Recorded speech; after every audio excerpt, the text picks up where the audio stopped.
La historia de hoy empieza con Steve Kaufer, un ingeniero informático que en 1985 empezó una pequeña empresa con dos amigos de la universidad. Y no, esta primera empresa no fue TripAdvisor, fue una empresa donde vendían un software para encontrar errores en el código, los llamados bugs. Esta empresa empezó a crecer y las ventas cada vez iban mejor. Llegaron incluso a alcanzar las 160 personas de trabajadores y con 80 millones en facturación. Todo parecía que iba súper bien, pero resulta que poco a poco las ventas fueron decreciendo y la empresa se fue haciendo pequeña hasta quedar solamente 12 personas. Y a punto de quebrar, en 1998, más de una década después de su fundación, tuvieron que vendérsela y la malvendieron a CompuWare. Nuestro protagonista Steve no ganó nada con esta venta. Solamente había ganado un sueldo y algo de beneficio durante el tiempo de esta empresa, pero no fue un dinero que le cambió la vida en absoluto. Es más, se tuvo que quedar un año más después de la venta con la empresa que les había comprado. Y literalmente era o vendían o tenían que cerrar la empresa. Y aunque esto parece un fracaso bastante fuerte, el propio Steve dijo que sin haber aprendido las lecciones que aprendió en esta empresa, precisamente en la bajada de ventas y en la mala gestión, no podría haber hecho lo que luego hizo más adelante. Y ese mismo año sucede algo que es crucial para la historia de TripAdvisor, y es que Steve se fue de viaje con su mujer a México, y obviamente antes de irse de viaje fue a una agencia de viajes a planear lo que iban a hacer. En la agencia de viajes le sugirieron de ir a México, a Playa del Carmen, y le dieron 3 opciones para hospedarse, 3 tipos de hoteles, uno caro,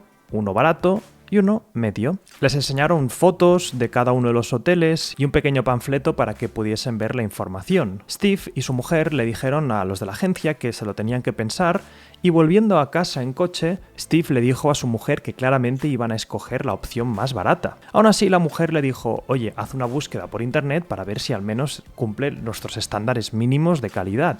Y para sorpresa de Steve, cuando empezó a buscar por internet, todo lo que veía eran fotografías e información del hotel barato, pero eran también de otras agencias. Eran webs profesionales donde las fotos parecían perfectas y no había ningún tipo de reseña de nadie. Steve quería encontrar la realidad de ese hotel, alguien que hubiera estado, alguien que hubiera hecho fotos de verdad, alguien que le expresase la opinión realista.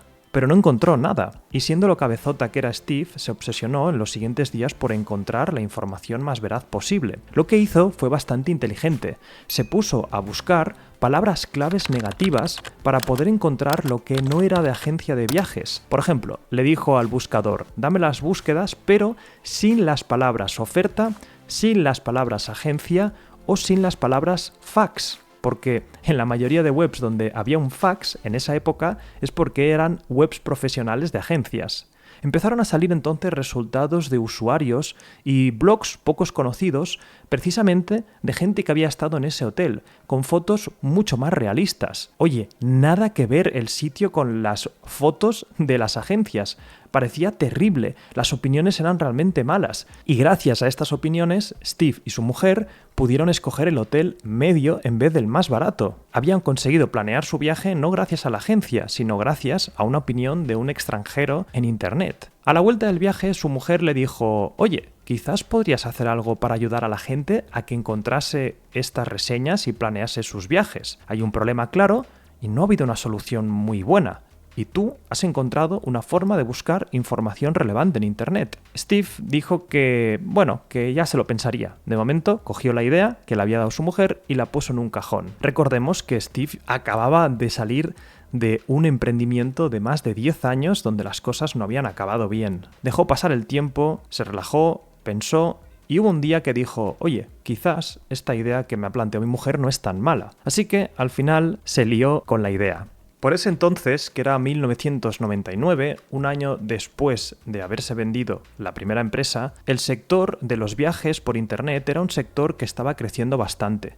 Pensemos que comprar un viaje es una compra que lleva un gran presupuesto de una familia al año. Además, es una compra que una vez la haces no la puedes devolver. Y encima hay bastante información asimétrica. Las agencias tienen mucha información y tú como consumidor en ese entonces no tenías mucha forma de ver realmente si te estaban timando o el sitio realmente al que ibas iba a estar bien. Y además, desde el punto de vista del emprendedor, a nivel de sector online, no era un negocio donde tenías que enviar nada. era un negocio donde todo se hacía de forma digital, o sea, la escalabilidad era muy grande. Y ya habían bastantes jugadores online que estaban haciendo mucho dinero con el tema de los viajes online. Por lo tanto, la categoría estaba ya comprobada. Se puso manos a la obra y en febrero de 2020 ya habían lanzado el primer prototipo. Al principio, TripAdvisor se llamaba tripresearch.com porque básicamente era una forma de buscar tu viaje. Pronto se dieron cuenta que no era un buen nombre y antes de lanzarlo al mercado ya lo habían cambiado. ¿Y cuál era el concepto de este negocio? Pues bien, tenemos que entender que por esa época ya habían habido muchas empresas de viajes que habían pagado muchísimo dinero por atraer atención, atraer ojos de personas a sus páginas web y muchas de ellas habían gastado un dinero brutal, gigante, que no había acabado en nada. Pensemos que estábamos saliendo de la burbuja de las .com, por lo tanto, Steve y su equipo pensaron una estrategia distinta. En vez de gastarse muchísimo dinero pagando para que la gente viniese a su página web, lo que iban a hacer es ir a las empresas que ya tenían a ese tráfico, a ese público de viajes, para ofrecerles su motor de búsqueda, porque el concepto que había hecho Steve con esta búsqueda inversa de palabras clave es lo que habían traído a TripAdvisor. Querían encontrar la mejor información y habían creado uno de los mejores buscadores para poder encontrar información relevante antes de hacer el viaje, pudiendo planear el viaje con muchísima más rigurosidad y entendiendo las reseñas de la gente que había ya por internet. El modelo de negocio que escogieron era entonces B2B, de negocio a negocio, business to business. Y habían empresas como Expedia, Yahoo Travel, American Airlines o Lycos que ya tenían clientes y su idea era hablar con ellos para que les pagasen por poder usar su superbuscador. Durante los primeros meses las conversaciones fueron bastante malas. La mayoría de estas empresas no querían su buscador.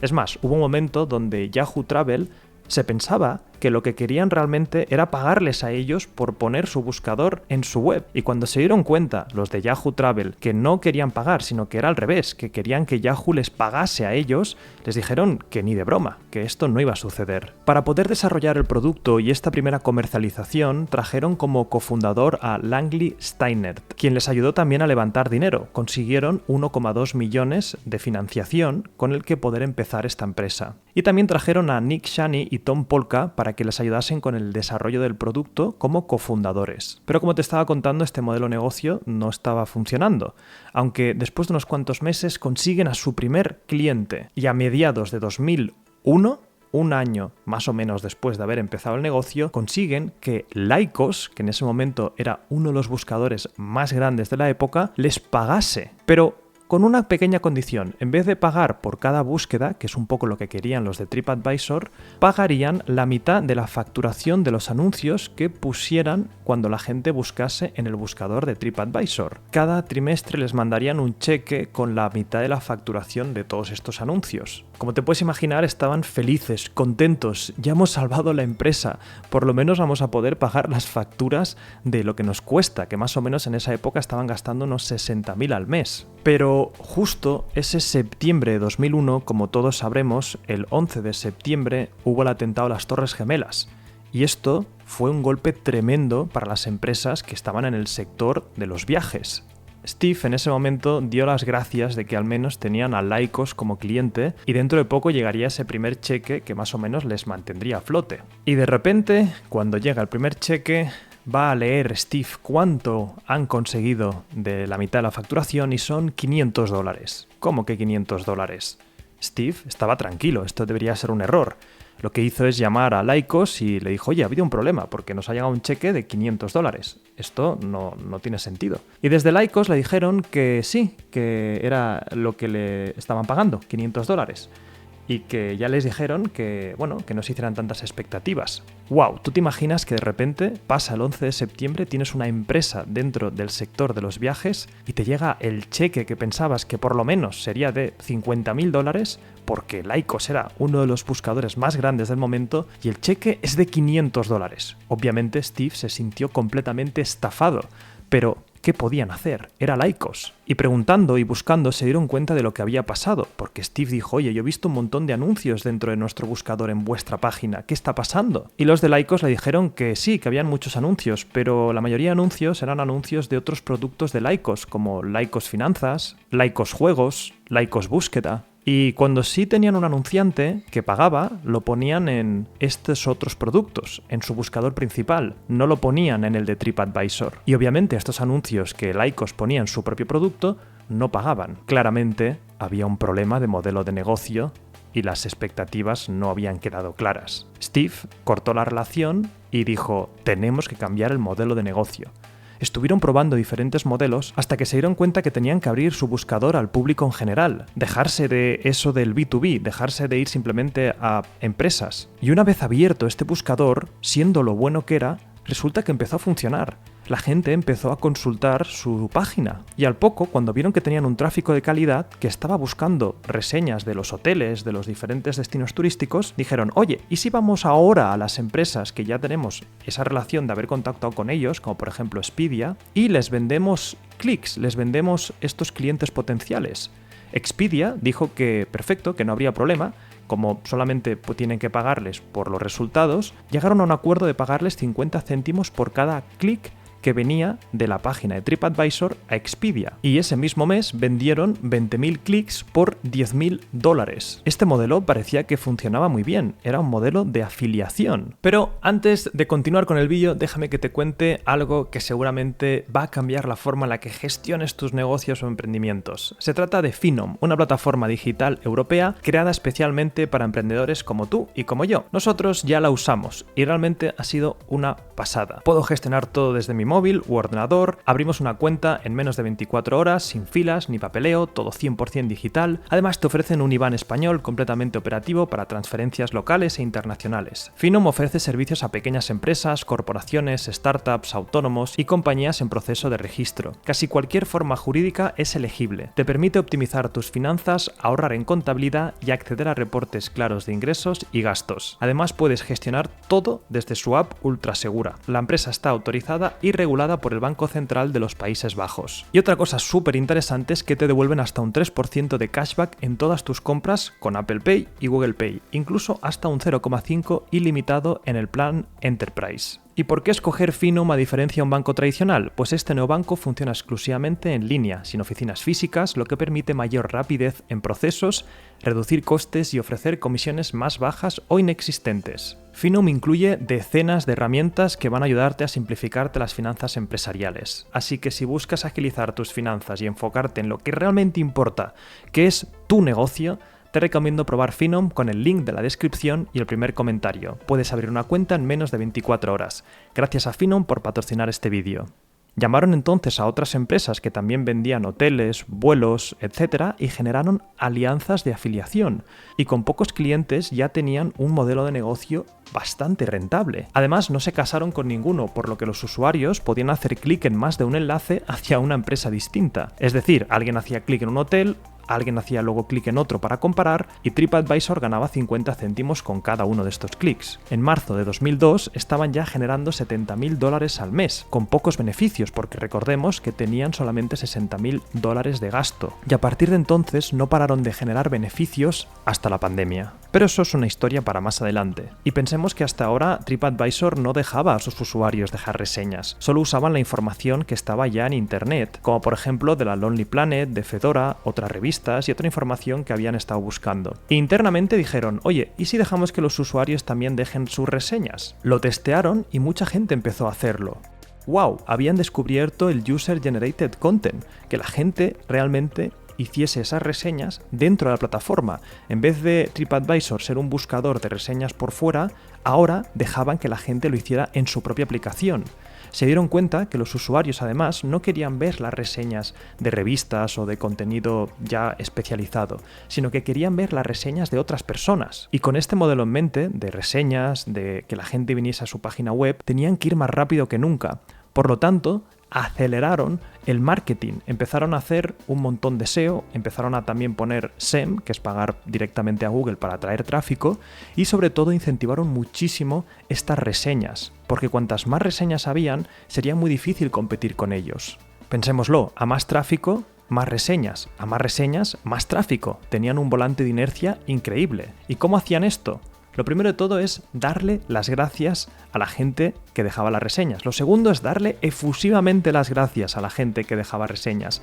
Y lo tercero es decir lo mucho que estaban aportando a otros viajeros, porque a la gente no le interesaba ayudar a TripAdvisor, le interesaba ayudar a otras personas, las cuales ellos se sentían en deuda porque habían usado también TripAdvisor para planear sus viajes. En 2003, que ya habían crecido como la espuma, acabaron el año facturando 20 millones, además con un equipo relativamente pequeño, solamente eran 30 personas. Y en el propio 2003, Yahoo se les acerca para intentar comprarles. Sí, Yahoo, esa empresa que les dijo que no querían saber nada de su modelo de negocio antiguo. Pero este tipo de compras tardan un tiempo, y el tiempo pasó y llegó enero, y en enero la gente empieza a planear sus viajes y resulta que tuvieron un pico gigante en tráfico. Por lo tanto, TripAdvisor elevó su cifra de venta y a Yahoo no le interesó, por lo tanto lo dejó pasar. Y aquí podrían haber empezado a diversificar, podrían haber hecho otras verticales en otro tipo de industrias, o podrían incluso haber intentado vender directamente los vuelos, los hoteles como Booking, directamente hacer una integración vertical para hacer el negocio de la venta directa, pero decidieron que de todas las opciones no tenía sentido distraerse ahora mismo. Ya habían pasado por más de un pivote y ahora mismo tenían un negocio muy potente con pocos trabajadores. Estaban haciendo 10 millones de visitas al mes,